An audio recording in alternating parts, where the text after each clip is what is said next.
Boa tarde, turma. Tudo bem por aí? Vocês acharam que ia se livrar de mim, né? Por uns dias. Mas graças à tecnologia nós estamos aqui juntos. Vamos aprender, vamos aproveitar esses dias em casa. O que vocês tiverem de dúvida pode ir me mandando no celular, tá bom? Vamos fazer desses dias o mais produtivo possíveis, em casa mesmo, para a gente poder aprender. Então, na última aula nossa, a gente deu início, né, à questão histórica da reforma psiquiátrica, né? A gente foi passando por todos os anos, vendo as dificuldades, analisando as evoluções. E na nossa aula de hoje a gente vai dar continuidade na reforma psiquiátrica. A gente vai ver sobre a atenção básica em saúde no SUS e a rede de atenção psicossocial, que é o foco principal dessa nossa aula de hoje. Então, a gente vai passar pelo contexto histórico, bem rapidamente, da reforma psiquiátrica no Brasil. Vamos lá? O contexto histórico da reforma psiquiátrica no Brasil, ele é contemporâneo. Ele vem de um processo muito mais amplo, que é o processo da reforma sanitária, que ele é norteado pelos princípios que orientam o SUS. Quem se lembra quais são os princípios básicos do SUS? São 3, né? Vamos lá lembrar: universalidade, integralidade e a equidade. Então, essa reforma ela passou por diversas fases até chegar ao momento atual que a gente está vivendo hoje no Brasil. Em 1970, ocorreu a primeira fase. Foi no final de 1970, foi na época da ditadura militar. Ocorreram críticas sobre a criação dos asilos, a mercantilização da loucura. Houveram denúncias sobre o tratamento dos pacientes. Essas denúncias, na época, elas foram divulgadas por jovens profissionais de um hospital psiquiátrico no Rio de Janeiro. Então, a principal característica dessa primeira fase foi a crítica sobre o asilo.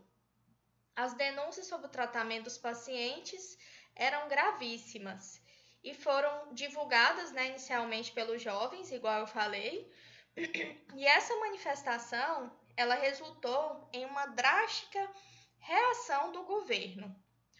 Esse movimento de indignação pelas condições de tratamento ao paciente mental no Brasil, ela foi se tornando cada vez mais forte, cada vez mais pessoas se unindo para que esse cenário invertesse, né? Foi se tornando cada vez mais forte, resultando em um Congresso Brasileiro de Trabalhadores de Saúde Mental. Então, a união aí realmente fez a força, várias pessoas se juntaram e conseguiram realizar esse Congresso Brasileiro de Trabalhadores Mentais. A segunda fase, que foi uma fase muito importante também, ela veio em volta de 1980, 1984. Essa segunda fase, ela focou em duas frentes. A primeira foi a transformação do sistema asilar e a segunda foi a ampliação de atendimento em saúde mental fora dos hospitais. O desafio, gente, nesse momento aqui, era denunciar a violência e a ineficácia de um sistema hospitalar hospitalocêntrico. Excluía do tratamento a maioria da população e transformava a loucura em mercadoria.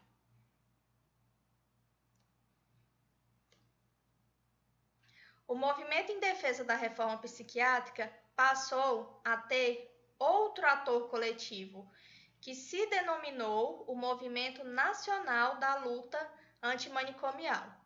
Então, aqui, quando fala que a gente excluía a maioria da população pobre, é que os pobres eles não tinham essa porta de entrada para o atendimento.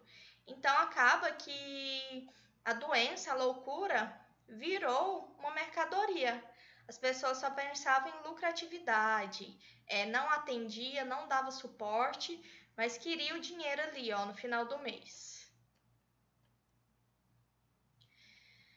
Então, esse foi o movimento nacional da luta antimanicomial, que fica aí entre 1980 e 1984. O objetivo foi a luta por uma sociedade sem manicômios. De que forma que essa terceira fase foi marcada, gente? Pela construção da Política Nacional de Saúde Mental.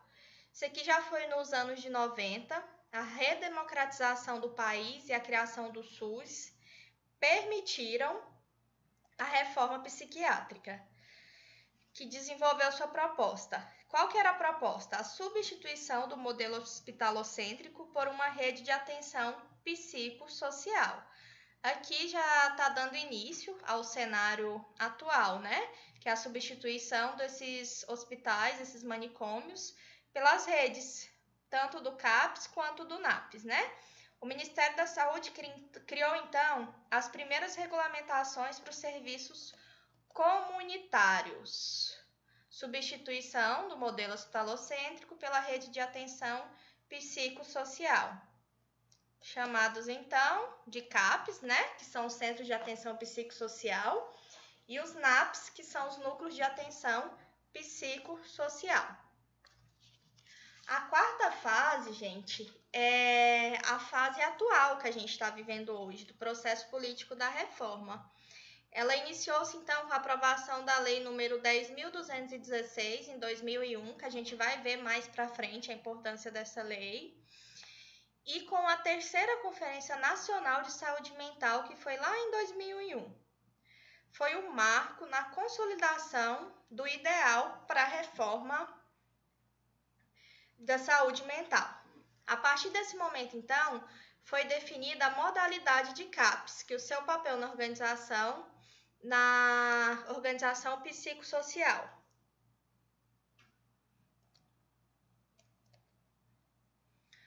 Os CAPS, eles passaram a se expandir com cerca de 150 novos serviços a cada ano. Então, foi muita coisa, né? Em 10 anos, tinha incorporado aproximadamente 30 mil novos profissionais ao sistema de saúde mental.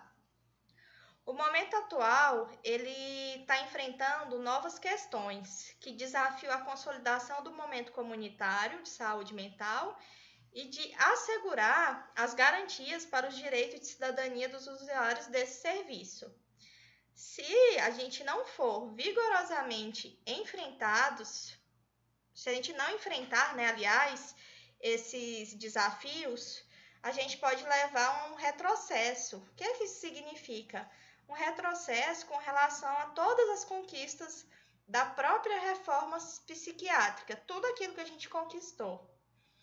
Eu vou rodar um videozinho aqui rapidinho agora, para vocês entenderem um pouco melhor da questão humanitária. Para manter o foco no desenvolvimento e continuar a progredir, é necessário um pensamento fortemente fundado nos direitos humanos, relacionados à saúde mental e o uso de drogas. Vamos conhecer um pouco mais sobre eles? Inúmeras questões nos ocorrem quando as drogas estão no centro do debate. O consumo de drogas legais ou ilegais está presente em todas as classes sociais. Historicamente, a solução mais imediata é a retirada das pessoas de circulação. Mas hoje já se sabe que estratégias de segregação não beneficiam os indivíduos. Portanto, o que fazer? Para responder a essa pergunta, é necessário visualizar melhor o que ocorre com esses indivíduos e quais são suas verdadeiras necessidades. Para o reconhecimento da igualdade, os direitos humanos são assegurados por tratados internacionais. Porém, é na atuação da coletividade que tais direitos encontram efetividade. Esse aspecto confere responsabilidades a todos e promovê-la é assentar valores de dignidade e solidariedade. Contudo, a igualdade só é possível quando há reconhecimento das diferenças, cabendo à coletividade e, em especial, ao Estado, atuar para fazer cessar qualquer situação de inferiorização da cidadania, de qualquer indivíduo do grupo. Afirmar a igualdade de pessoas diferentes é um dos legados mais importantes da história da reforma psiquiátrica brasileira. O manicômio brasileiro, com sua antiga lógica de afastar o diferente, era um verdadeiro campo de concentração e deixou morrer de doenças, fome, frio ou tristeza centenas de pessoas ao longo do século XX. No fim dos anos 90, a reforma psiquiátrica brasileira se fortaleceu com a criação da Comissão de Direitos Humanos do Conselho Federal de Psicologia, CFP, e o surgimento de novos movimentos sociais da saúde foram pontos-chave dessa mudança. Porém, a criação de leis, convenções e declarações exige a atuação dos agentes interessados para garantir os objetivos de tais normativas, sustentar os avanços trazidos e não permitir que haja retrocessos. A lei antimanicomial brasileira não foge a esta regra. A Lei nº 10.216/2001 descreve as modalidades possíveis de internação psiquiátrica: as voluntárias, as involuntárias e as compulsórias. Internações voluntárias são aquelas em que o próprio paciente concorda com esta modalidade de atendimento. Já as internações involuntárias são requeridas por familiares ou responsáveis legais, independentemente da vontade do paciente. Por fim, as internações compulsórias são determinadas pelo Poder Judiciário. Todas as situações devem ter recomendação médica, obedecer aos prazos e formatos adequados com os princípios da reforma psiquiátrica e seguir estritamente os requisitos legais. Contudo, é indicado que essas internações sejam feitas em hospitais gerais, afinal, são situações que requerem ampla assistência, não somente da área da saúde mental. Devem ter curta ou curtíssima duração, e o tratamento propriamente dito, se indicado, deve ocorrer passadas as situações de crise. No caso dos usuários de drogas legais ou ilegais, precisamos ficar atentos para não permitirmos que a eventual avaliação moral dessas pessoas ameace a afirmação de sua igualdade. Promover saúde na lógica dos direitos humanos significa ir além da lógica estritamente sanitária, muitas vezes centrada na superação da doença ou transtorno, para assumir a lógica da busca do bem-estar físico e social. Nosso Sistema Único de Saúde é resultado de décadas de discussões e lutas, mobilizações e desafios. Ainda temos obstáculos a serem superados, mas numa perspectiva histórica, percebemos que os avanços são inegáveis. Esperamos que essa caminhada da reforma psiquiátrica e política de direitos humanos tenha lhe estimulado para atuar como um agente ativo nas mudanças na sociedade brasileira e no mundo. Bons estudos e bom trabalho.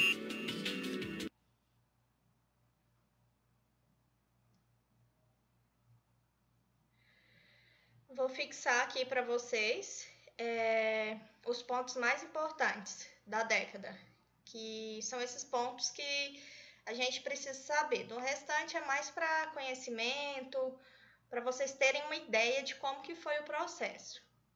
Então, em 1980, a época foi marcada por um processo de redemocratização do país após 2 décadas de regime militar.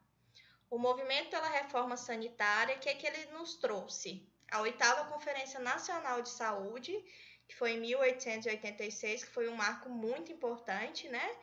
Que em 1988 houve a Constituição Federal promulgada. Em 1987, acontece a primeira Conferência Nacional de Saúde Mental e o segundo Encontro de Trabalhadores em Saúde Mental. A gente percebe que o espaço já está bem maior, né, para esse tema tão importante e tão excluído que é a saúde mental. O momento de luta antimanicomial não só houve mudanças das estruturas físicas, mas também houve mudanças ideológicas. A forma de agir, a forma de pensar, as ideias, tudo mudou.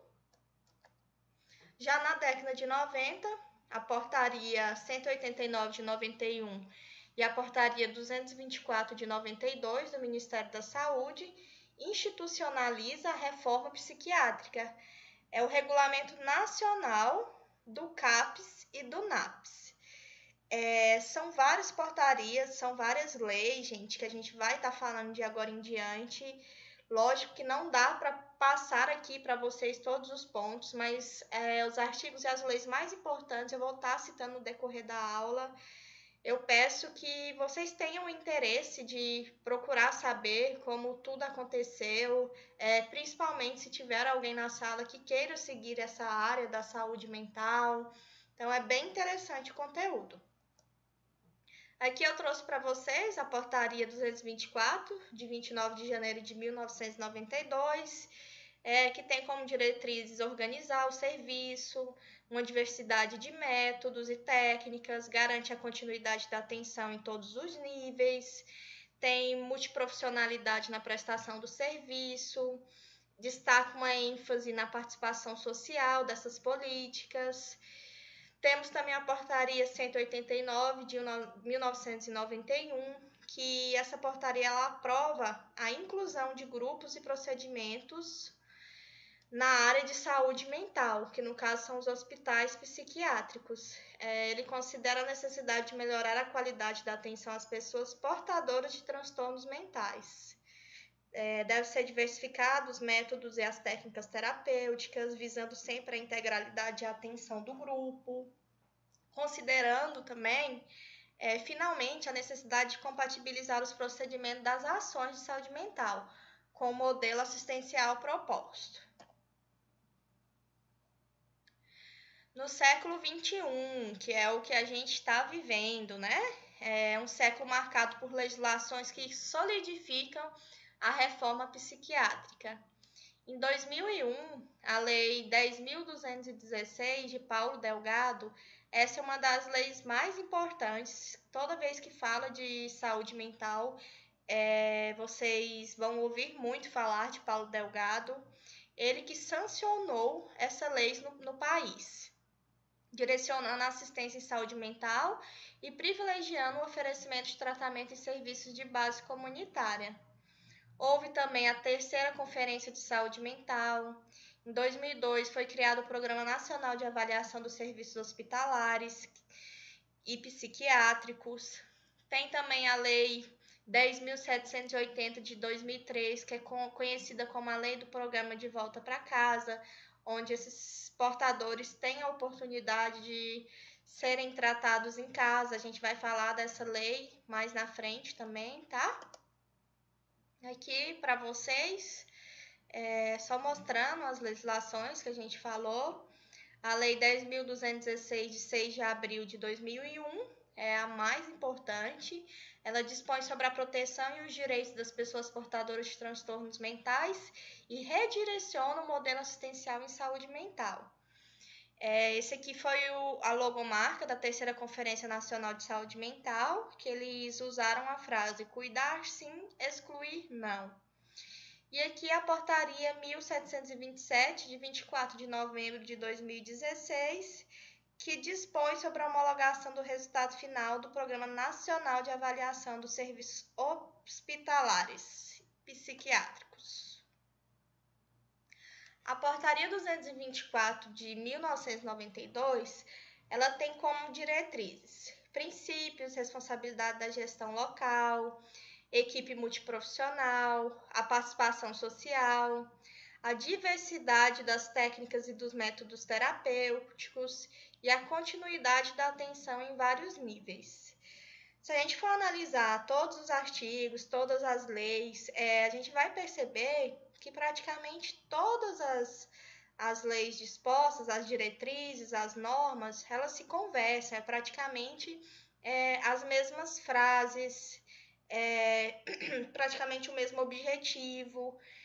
As normas: funcionamento, estrutura, atividades, equipe multiprofissional e financiamento. O atendimento ambulatorial deve funcionar como uma unidade básica, centro de saúde ambulatório, os NAPs e CAPs. E o atendimento hospitalar, de que forma? Hospital dia, serviço de urgência psiquiátrica em hospital geral, leito ou unidade psiquiátrica em hospital geral. Todo hospital geral ele tem que ter um dimensionamento reservado para a parte psiquiátrica, isso é lei. Hospital especializado em psiquiatria.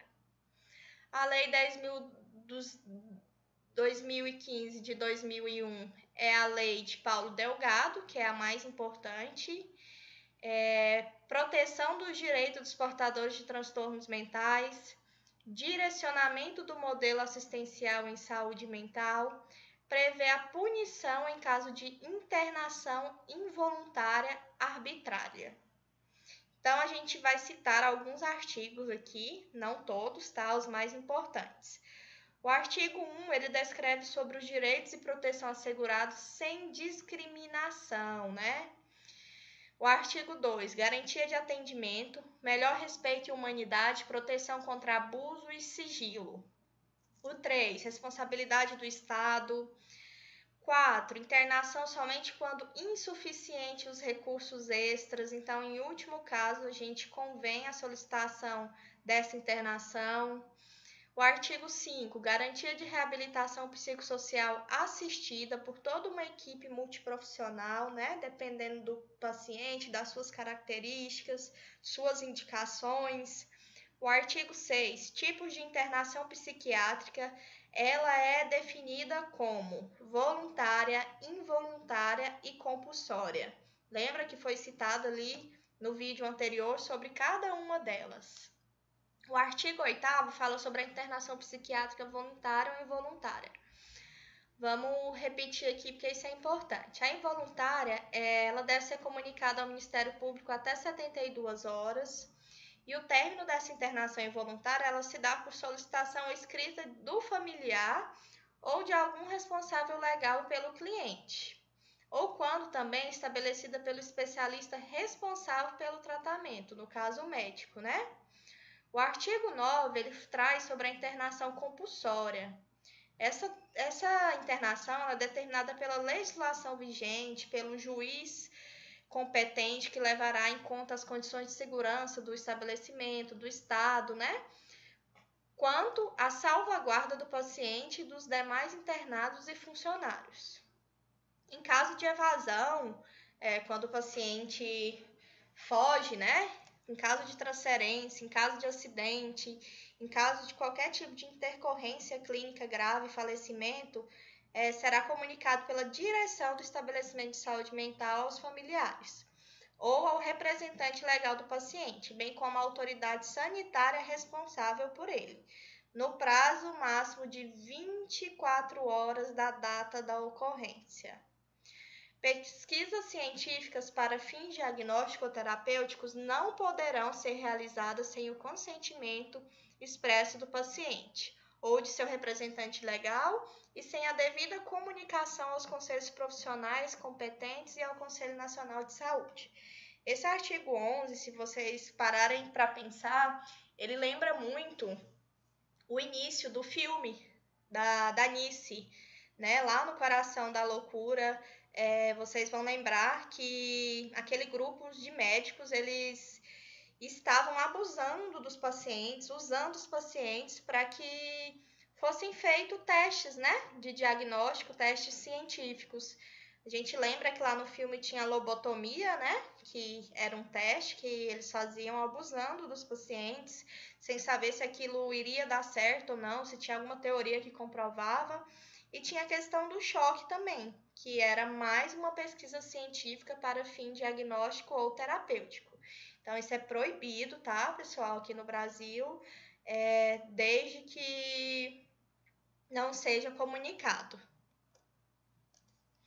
Aqui são dados para a gente saber, é importante, né, em relação à nossa população, em relação ao nosso mundo.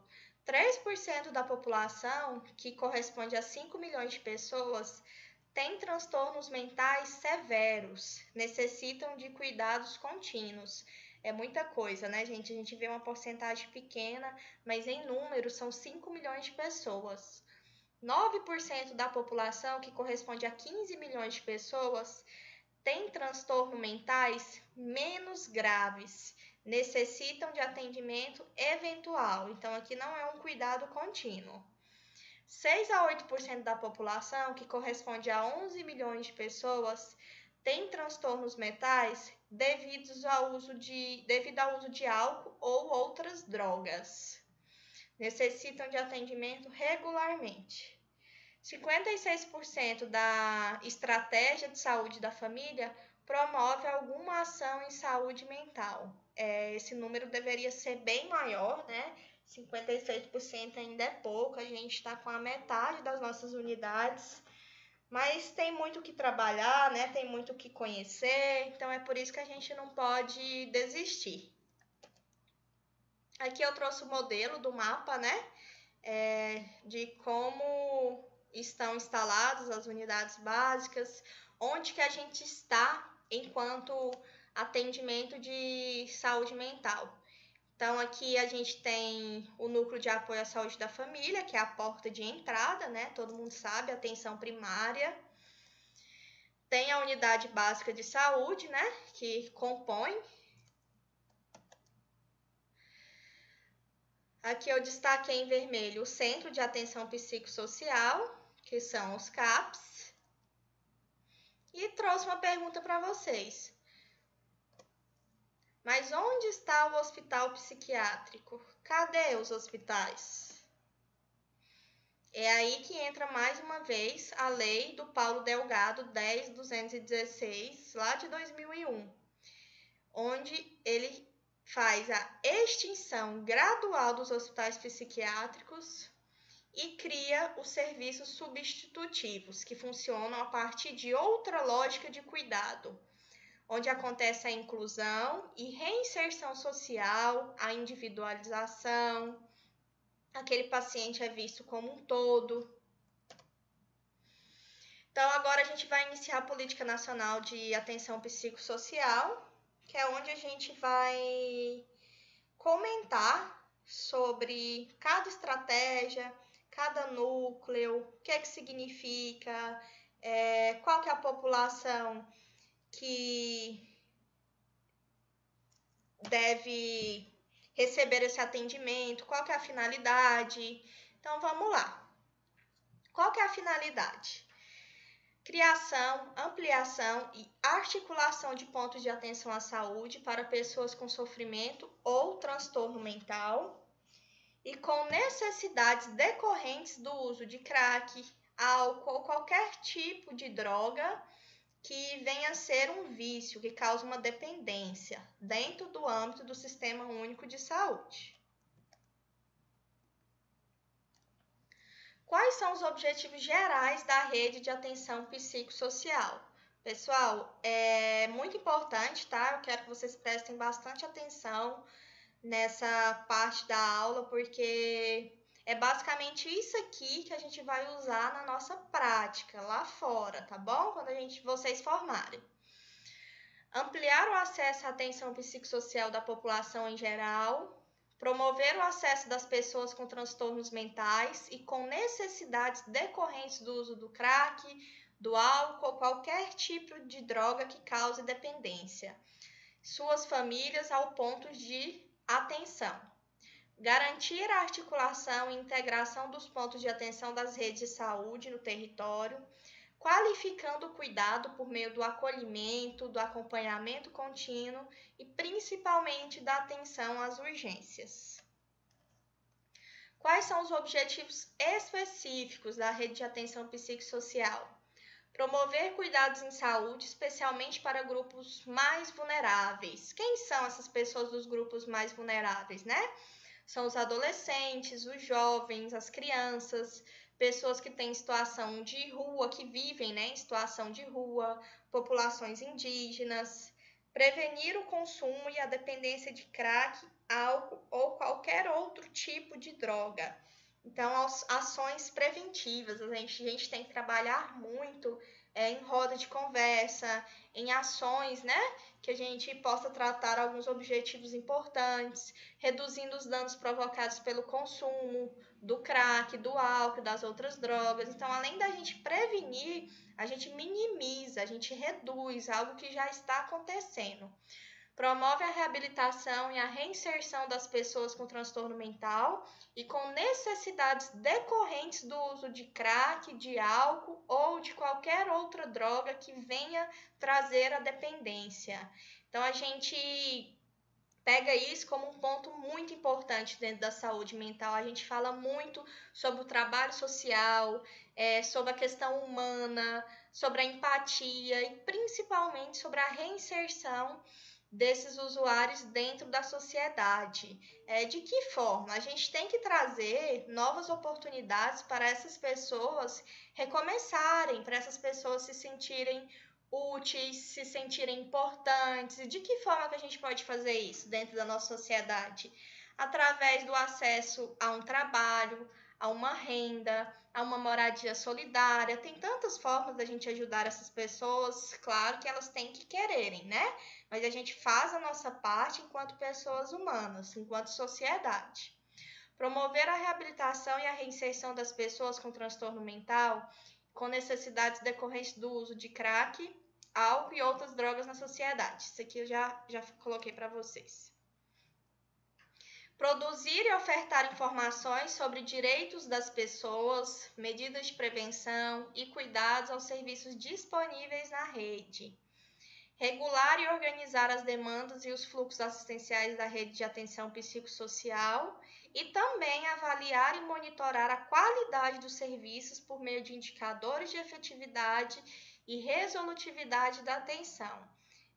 Isso daqui é uma das partes mais importantes também do serviço, é a questão de monitorar. A gente não tem que fazer algo só por fazer, a gente tem que estudar, tem que entrevistar, tem que colher dados e saber se aquilo que a gente está executando realmente está fazendo sentido para a melhoria da vida e da qualidade daquele ser humano.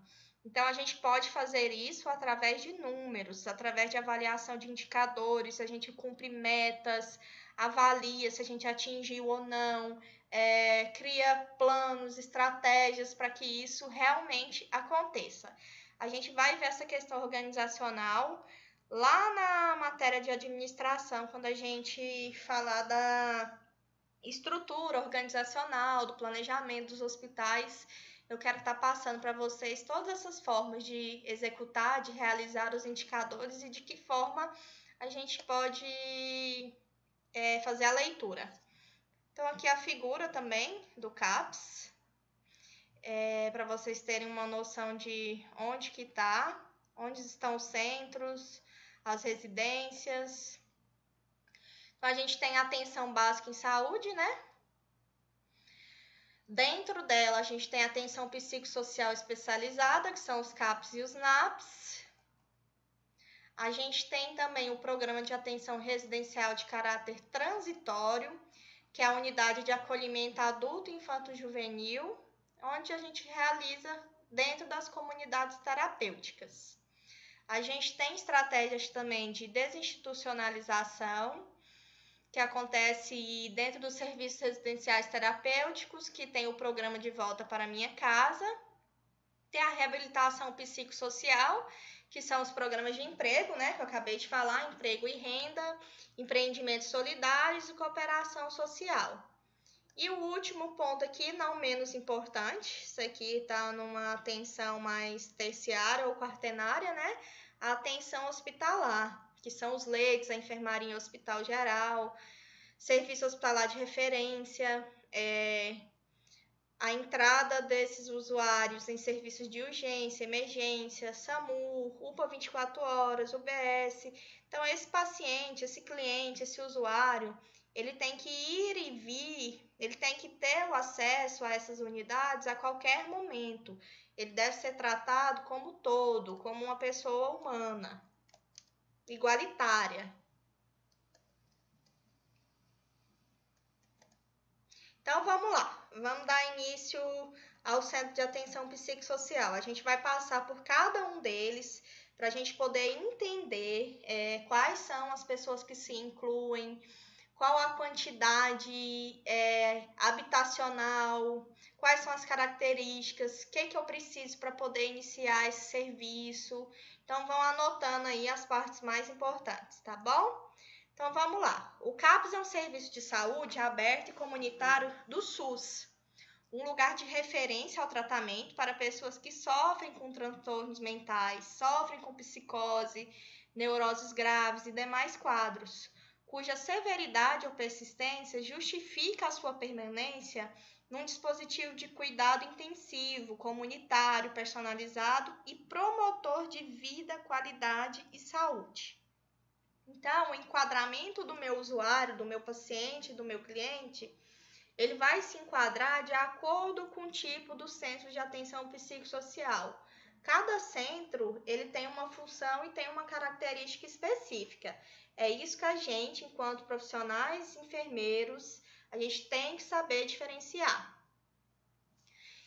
Instituídos pela Portaria 224 de 92, tem como função substituir as internações em hospitais psiquiátricos e oferecer atendimento diário à sua área de abrangência, realizando o acompanhamento clínico e a reinserção psicossocial dos usuários através do acesso ao trabalho, ao exercício do direito civil, ao lazer e também ao fortalecimento dos laços familiares e comunitários. A gente sabe que o apoio familiar é muito importante, né, para esses pacientes.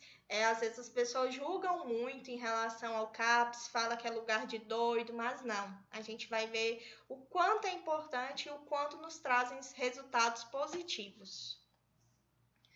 Segundo o Ministério da Saúde, a rede de atenção psicossocial, de acordo com o porte dos municípios, subdividem-se em CAPS 1, o CAPS 2, o CAPS I, que para quem não conhece, o CAPS I é um CAPS direcionado exclusivamente para atendimento infanto-juvenil. O CAPS AD, que é direcionado exclusivamente para o atendimento de usuários de álcool e drogas. E esses centros, esses serviços, eles seguem os seguintes parâmetros. Então, onde que o usuário vai incluir? Em qual desses? A gente tem que entender que em municípios que possuem até 20 mil habitantes, não possui essas redes especializadas. Esse paciente é atendido através da rede básica com ações de saúde mental. Então, é ali dentro mesmo da atenção básica, né, de saúde, lá dentro da estratégia de saúde da família, com ações preventivas, né, corretivas, de todas as formas. Municípios entre 20 mil a 70 mil habitantes já engloba o CAPS 1, é uma rede básica com ações de saúde mental, que é o nosso caso, né? Municípios com mais de 70 mil a 200 mil habitantes, a gente tem o CAPS 2, o CAPS AD e a rede básica com ações de saúde mental. Aqui em Gurupi, eu não tenho muito conhecimento, porque eu mudei para cá tem pouco tempo. Eu não sei se o número de habitantes daqui já atingiu o CAPS 2. Então, se alguém souber, puder compartilhar comigo na próxima aula, eu agradeço, tá? Como forma de conhecimento mesmo. E municípios com mais de 200 mil habitantes já engloba toda uma rede, o CAPS 2, o CAPS 3, o CAPS AD, o CAPS I e a rede básica com ações de saúde mental e capacitação do SAMU. A saúde amplia em 230 milhões o custeio para esses centros. O aumento vai incidir nos atuais e novos CAPs que atendem 24 horas. Vocês vão ver lá na frente que tem alguns CAPs que têm regime de 24 horas. Outros 100 milhões são disponibilizados para a construção de novas unidades em todo o Brasil. Hoje, dos 1.670 CAPs, eles estão divididos da seguinte forma. CAPS 1 tem 788, é o maior número, né? Com populações menores. O CAPS 2 são 424, o CAPS 3, 56, o CAPS AD, 268 e o CAPS I, 134. Só para título de conhecimento mesmo, na Paraíba, a Paraíba foi reconhecida como o primeiro lugar do país com maior número de cobertura de saúde mental, alcançando o número de 81 CAPs. E nesse ano também aumentou o número de leitos hospitalares de 37 para 71. O que é importante? A reinserção no convívio familiar e social. 40 moradores do complexo psiquiátrico Juliano Moreira. Então, esses pacientes eles foram reinseridos na comunidade, no convívio das famílias. Então, os CAPs são serviços de saúde de caráter aberto e comunitário que compõem a rede de atenção psicossocial, constituído por equipe multiprofissional que atua sobre a ótica interdisciplinar. Atividades são realizadas prioritariamente em espaços coletivos, de forma articulada com os outros pontos de atenção da rede de saúde e das demais redes.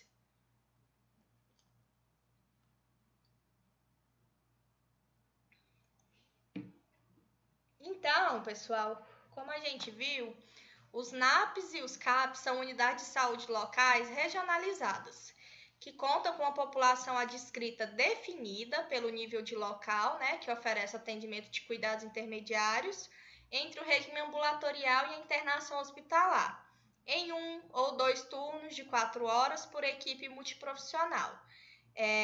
Depois vocês baixem a lei, né, que compõe certinho as instruções da equipe, da estrutura física. É importante a gente ter conhecimento sobre isso. Eu vou citar aqui para vocês o artigo 2.4. A assistência ao paciente no NAPs, CAPs, inclui as seguintes atividades. O que compreende, gente, lá dentro? O que os profissionais devem executar? Atendimento individual, tanto psicoterápico, quanto forma de orientação, quanto medicamentoso, entre outras coisas. Atendimento em grupo, tem muita terapia, né? De atividades socioterápicas, grupo operativo, psicoterapia, atendimento em oficina terapêutica, dentre outros. Visitas domiciliares tem que acontecer também. Atendimento às famílias, né? Esse suporte emocional. Atividades comunitárias enfocando a integração do doente mental na comunidade, na inserção social. Os pacientes que frequentam o serviço por 4 horas, que é um turno só, eles terão direito a 2 refeições. E os que o frequentam por 8 horas, que são os 2 turnos, eles terão direito a 3 refeições. É muito importante que isso seja muito esclarecido, né? Na admissão desse paciente, na entrevista, para que não gere, né, nenhum tipo de desentendimento, de desconforto. Esse paciente está chegando para a gente para ser cuidado, né? Para ser recebido com muita atenção, carinho e zelo. A gente tem que servir a essas pessoas. E da parte de recursos humanos, como que deve ser composta essa equipe? A equipe técnica, eu vou falar que é a mínima para atuação básica nos CAPs, para o atendimento de 30 pacientes no turno de 4 horas, ela tem que ser composta por um médico psiquiatra, por um enfermeiro e por 4 profissionais de nível superior, podendo ser o psicólogo, assistente social, terapeuta ocupacional ou outro profissional necessário à realização dos trabalhos, né, das oficinas multidisciplinares.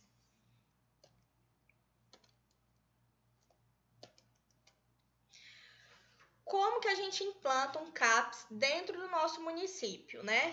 Tem toda uma política, né, vigente no SUS que a gente tem que ter entendimento dos recursos financeiros, do número, né, da população. Então, o Ministério da Saúde ele passa por um incentivo antecipado para a implantação do serviço. O CAPS 1, um valor inicial de 20 mil, o CAPS 2 e o CAPS I, 30 mil, e 50 mil para o CAPS 3 e o CAPS AD. Aí aqui fala toda a burocracia, né, para a solicitação do incentivo. Eu não vou destacar para vocês, porque não tem importância nesse momento, mas é importante que vocês saibam de que forma que acontece. E se o CAPS não for implantado em 90 dias após essa solicitação do recurso, esses recursos eles devem ser devolvidos ao Ministério da Saúde, porque eles serão transferidos em parcela única aos respectivos fundos do Estado, município e Distrito Federal, que são as 3 esferas, né, mais importantes que a gente tem no nosso Sistema Único de Saúde, né? Então, vamos lá. Agora falar da característica de cada um, quais são os seus objetivos, qual que é a população que inclui. Dentro da portaria número 3.588 de 2017, né? A nossa Política Nacional de Atenção Básica era aprovada, estabelecendo a revisão de diretrizes para a organização da atenção básica no âmbito do SUS. Então, vamos lá, para fixar.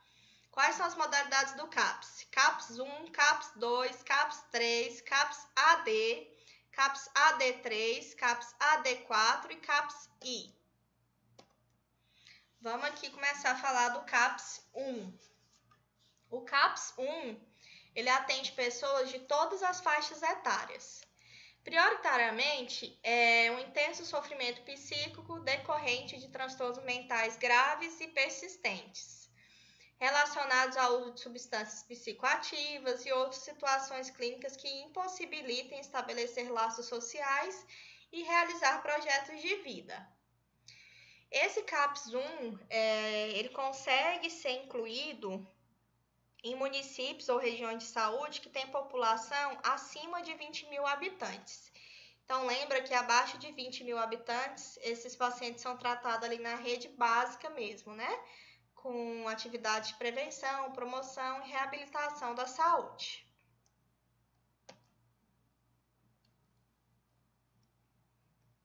O CAPS 2, ele atende prioritariamente pessoas com intenso sofrimento psíquico decorrente de transtornos mentais graves e persistentes, relacionado também ao uso de substâncias psicoativas e outras situações clínicas que impossibilitem estabelecer laços sociais e realizar projetos de vida. Já no CAPS 2, a demanda populacional inclusa nele são municípios que possuem acima de 70 mil habitantes. O CAPS 3, ele atende prioritariamente pessoas com intenso sofrimento também psíquico decorrente de transtornos mentais graves e persistentes, relacionados ao uso de substâncias psicoativas, outras situações clínicas que impossibilitem estabelecer laços sociais e realizar projetos de vida. Percebam que o início, as características são muito parecidas de todos eles, né? O CAPS 3 também proporciona serviços de atenção contínua. Verifique aqui que a carga horária já muda desses pacientes, com funcionamento 24 horas, incluindo feriados, finais de semana, ofertando retaguarda clínica e o acolhimento noturno a outros serviços de saúde mental. Inclusive, dentro do CAPS 3, inclui as atividades do CAPS AD, né? Que são dos viciados, né? Das pessoas que fazem uso de álcool e droga. O CAPS 3 ele é indicado para municípios ou regiões de saúde que têm uma população acima de 150 mil habitantes. Então, não é a nossa realidade de Gurupi. Esse aqui é um serviço muito mais complexo, né? Que ocorre nas metrópoles, nas cidades grandes, que podem proporcionar esse serviço contínuo. O CAPS AD, ele atende pessoas de todas as faixas etárias, só que são pessoas que apresentam intenso sofrimento psíquico decorrente do uso do crack, do álcool e de qualquer outro tipo de droga que venha causar dependência naquela pessoa. Então, o CAPS AD ele também não é implantado em todas as regiões. Ele começa a ser implantado em municípios que possuem uma população acima de 70 mil habitantes. O CAPS AD3 é aquela mesma coisa, ele atende pessoas de todas as faixas etárias que apresentam intenso sofrimento psíquico decorrente do uso do crack, do álcool e de outras drogas. Possui serviço de atenção contínua com funcionamento 24 horas, gente, incluindo feriados, finais de semana, ofertando retaguarda clínica e o acolhimento noturno. Esse serviço do CAPS AD3, ele só é incluso também em municípios que possuem uma população maior que 150 mil habitantes. O CAPS AD4, Ele atende adultos ou crianças e adolescentes com quadros graves e intenso sofrimento decorrente do uso de cracks, álcool e outras drogas. Aqui já é um nível mais avançado, né? É um serviço também de atenção contínua, com funcionamento 24 horas, incluindo feriado, finais de semana, ofertando assistência à urgência e emergência e contém leitos de observação. Olha a diferença aqui, ó, do 3 para 4. No 4 aqui a gente já tem essa assistência de urgência e emergência, no 3 não. É indicado para municípios e regiões com população maior que 500 mil habitantes e capitais do estado. Então aqui já é um nível muito maior, né? São Paulo, Rio de Janeiro, eles fazem uso bastante desse serviço. E o CAPS-I, né? Que atende nossas crianças e os adolescentes, ele prioritariamente recebe pessoas com intenso sofrimento psíquico, decorrente de transtornos mentais graves e persistentes, relacionado ao uso de substâncias psicoativas, outras situações clínicas que impossibilitam estabelecer laços sociais e realizar projetos de vida, indicado para município ou região de saúde com população maior que 70 mil habitantes. Aqui tem uma foto, né, de um serviço do CAPS-I. A gente tem toda a equipe, tem o psicólogo, tem a enfermagem, tem o serviço social, o pedagogo, o psiquiatra. E trabalha muito em forma de terapia, de rodas de conversa.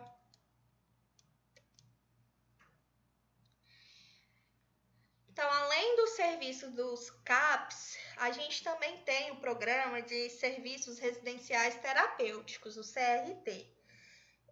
A portaria 106 de 2000 do Ministério da Saúde introduz o CRT.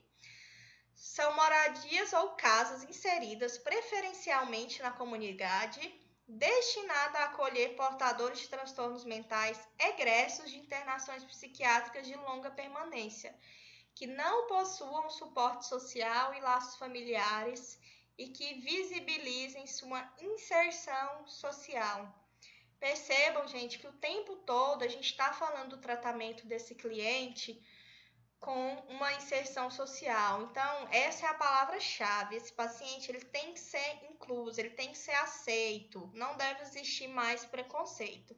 Então, esse tipo de serviço é determinado para aqueles pacientes que já têm um longo período de internação e que ele recebe, né, autorização clínica para que ele possa dar continuidade nesse tratamento lá fora, numa casa, né, com uma família, no convívio das pessoas, da população.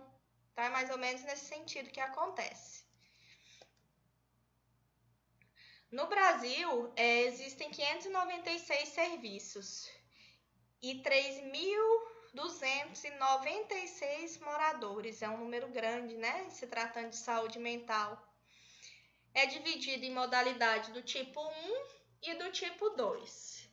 Como que é classificada essa modalidade do tipo 1? Qual que é a população? São pessoas com transtorno em processo de desinstitucionalização.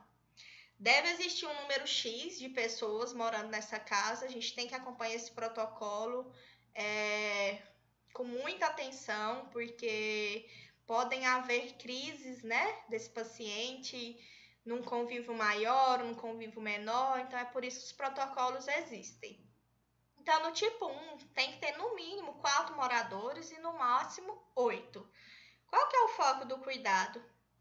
A reinserção social, lógico, claro, né? Tem que estar, é o primeiro ponto aí. A autonomia desse cliente em relação às atividades da vida diária, a reinclusão, né? E o PTI. O que é o PTI? É o projeto terapêutico individual daquele paciente. Qual que é a equipe que eu preciso ter para monitorar esse paciente do tipo 1? Eu preciso ter um cuidador de referência apenas. Então, vamos lá. Modalidade do tipo 1 são pessoas com transtorno em processo de desinstitucionalização. A gente tem que ter uma quantidade mínima de 4 e 8 pessoas morando na residência. O foco é o PTI, que é o Projeto Terapêutico Individual, a autonomia e a reinserção social. É preciso apenas de um cuidador de referência. O tipo 2 são pessoas com transtorno acentuado a nível de dependência química. Qual que é o número de moradores? No mínimo 4 e no máximo 10. Qual que é o foco do cuidado nesse paciente? Habilidade de autocuidado, né? Autonomia também das atividades da vida diária, que é se higienizar, se vestir, se alimentar sozinho. Encaminhamento previsto no projeto terapêutico individual, a reapropriação do espaço residencial. Quais são os profissionais que precisam compor esse tipo 2? Cada grupo de 10 a 5 cuidadores e um técnico de enfermagem.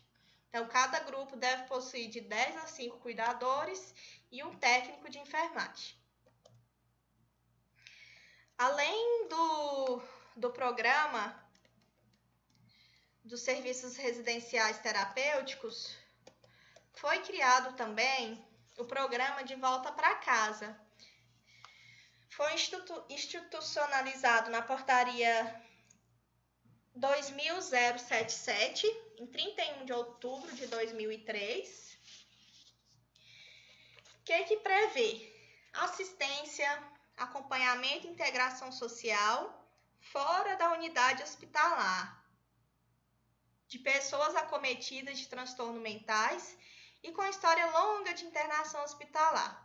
Então, dentro desse programa, ele retorna para casa, né, depois de toda uma avaliação multidisciplinar, onde ele vai ter o auxílio reabilitação psicossocial por 1 ano. Ele ainda recebe um valor de R$240 para que ele inicie essa sua nova vida, ele inicie essa sua inserção na vida social, no meio de pessoas, né? Para que suas atividades possam voltar aos poucos. 537 municípios já implantaram. 3.832 beneficiados com o programa. Vou citar aqui para vocês também o Programa Nacional de Avaliação de Serviços Hospitalares. É primordial que a gente tenha esse tipo de programa para que sejam feitas auditorias, para que sejam feitas vigilâncias, para que sejam coletados dados, indicadores e metas. Então, esse programa ele realizou vistorias em todos os hospitais psiquiátricos públicos e conveniados ao SUS. Então, ele identifica problemas, como eu falei, e classifica os hospitais em 4 tipos: boa qualidade de assistência, qualidade suficiente, necessidade de adequações e nova vistoria, e baixa qualidade de descredenciamento pelo Ministério da Saúde. Então, é esse programa que faz a vistoria, que faz a auditoria, e é ele que identifica a necessidade ou não da continuidade dessa assistência. Que eu trouxe para vocês algumas imagens, né, de como acontece esse cuidado nessas reuniões. Alguns alunos já estão tendo a oportunidade, né, de ir para a prática aqui no CAPES de Gurupi. Então, tenham atenção, se dediquem, tá? Veja o que de bom vocês podem tirar desse estágio. Sempre tem algo de bom, mesmo que não seja algo que a gente queira fazer lá na frente, né? Na nossa profissão, mas vocês podem ter certeza que tudo que a gente aprende aqui vai ter um valor muito maior lá na frente. Quais são os desafios, né? Que fica aqui pra gente? Fortalecer as políticas de saúde mental para grupos de alta prevalência e baixa cobertura assistencial. Consolidar e ampliar uma rede de saúde mental de base comunitária e implementar uma rede de saúde mental que ela seja eficaz no atendimento integral às pessoas e aumentar os recursos de orçamento anual do SUS para a saúde mental. A gente depende desses recursos, a gente já evoluiu muito, né? Se a gente for fazer uma caminhada aí de tudo que a gente estudou lá da década do século XX, do século XVIII até o século XXI, a gente já evoluiu muito, a gente já ganhou bastante. Mas é aquilo que eu falei lá no início da aula, né? A gente não pode dar bobeira, a gente tem que estar sempre atento para que tudo que a gente realizou não seja perdido. Então, quais são as considerações finais? A reforma psiquiátrica brasileira, um movimento recente em pleno processo de construção, ainda carrega sobre si uma herança repleta de desvios, de preconceito e estigmas. Então, é preciso continuar avançando sim em relação à saúde mental e às políticas. Aqui uma figurinha só para descontrair vocês, né? Coloquei 3 questões aqui. Eu vou digitar elas aí dentro da plataforma para vocês estarem respondendo, tá? Como atividade discursiva. Não precisa copiar a pergunta, coloca só a resposta. A bibliografia. Obrigada pela atenção de vocês.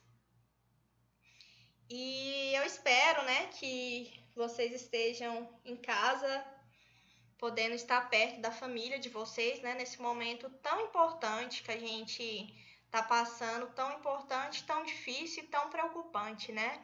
Eu coloquei essa frase aqui porque eu achei que ela cai muito bem nesse momento de crise. O que se opõe ao descuido e ao descaso é o cuidado. Cuidar é mais que um ato, é uma atitude, portanto, abrange mais que um momento de atenção. Representa uma atitude de ocupação, preocupação, de responsabilização e de envolvimento afetivo com o outro. Vocês percebem que algo invisível chegou e colocou tudo no lugar, mesmo sem a gente perceber. De repente, os combustíveis baixaram, a população baixou, as pessoas passaram a ter tempo, tanto tempo que nem sabem o que fazer com ele. Os pais estão com seus filhos em família, o trabalho deixou de ser prioritário, infelizmente, né? Porque a gente precisa do trabalho para poder manter, sustentar a nossa família. As viagens, o lazer também ficou para trás e de repente, silenciosamente, voltamos-nos para dentro de nós, para entendermos o valor da palavra solidariedade.